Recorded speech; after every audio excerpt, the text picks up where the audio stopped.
नमस्कार मित्रों, एक मामला अभी बहुत तूल पकड़ रहा है। मामला वो ये है कि 14 लोग मतलब मुसलमान लोग जो है वो नाव में बैठते हैं, गंगा जी में जो है जाते हैं और वहाँ इफ्तियार पार्टी करते हैं और उसके बाद जो है हड्डी होती है वो गंगा जी में फेंक देते हैं। उसके बाद पुलिस उन्हें गिरफ्तार कर लेती है। अब इस मामले में तमाम लोग राजनीति करने में लगे हैं। कई लोग उसमें कमेंट करते हैं, तर्क देते हैं कि गंगा जी में तमाम अजली लाशें को फेंकी जाती है और उसके बाद अलावा जो है तमाम अस्थियों का विसर्जन होता है, वहाँ पर पुलिस कार्रवाई क्यों नहीं करती है।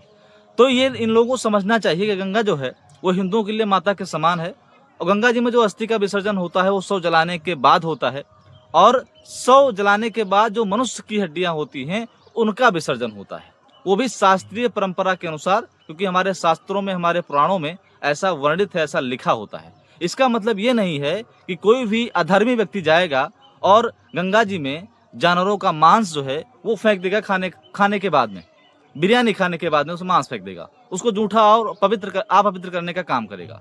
जो लोग ऐसा कार्य करते हैं ये लोग नफरत फैलाने का काम करते हैं और ऐसे लोगों पर कार्रवाई होनी ही चाहिए। इसलिए सरकार ने जो भी फैसला लिया वो बहुत ही उत्तम लिया।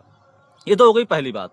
दूसरी बात, जब गंगा में आपकी कोई आस्था नहीं है, गंगा को आप एक तरह से नदी मानते हैं, फिर आप वहां पर इफ्तियार पार्टी क्यों करते हैं, जबकि वो 80 करोड़ हिंदुओं की जो है माता के समान है, एक देवी स्वरूप हम उन्हें मानते हैं। तो फिर वहां आप जो है नदी नाव में बैठते हैं और फिर जाते हैं, इफ्तियार पार्टी करते हैं और फिर उसमें मांस के टुकड़े क्यों फेंकते हैं, उसमें जो है आप हड्डियों का विसर्जन क्यों करते हैं, क्यों फेंकते हैं आखिर।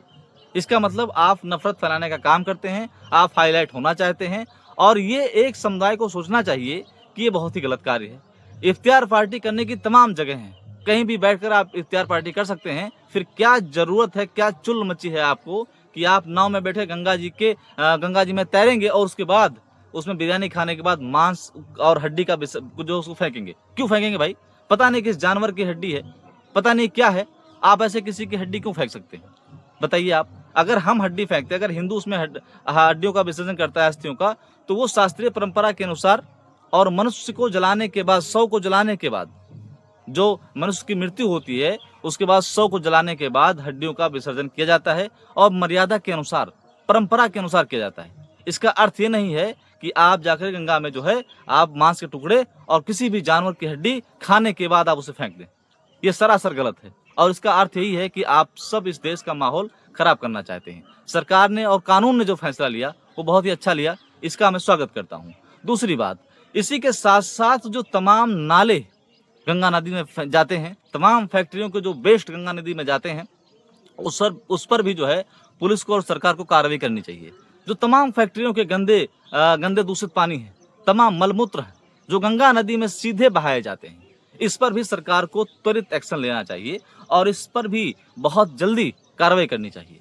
क्योंकि कई सालों से, लगभग 50-60 सालों से गंगा जी में तमाम ऐसे वेस्ट मटेरियल को डाला जाता है, गंगा जी को दूषित करने का कार्य किया जाता है। ये बहुत ही गलत है, इस पर भी कार्रवाई करनी चाहिए। और इसके साथ तमाम वो ऐसे लोग जो गंगा को दूषित करने का कार्य करते हैं, गंगा में अपशिष्ट पदार्थ को फेंकते हैं, जानवरों की लाश को फेंकते हैं, या तमाम वो गलत कार्य करते हैं जिन्हें स्वीकार नहीं किया जा सकता, उन पर भी कार्रवाई होनी चाहिए। तभी जाकर के गंगा जो है स्वच्छ हो पाएगी।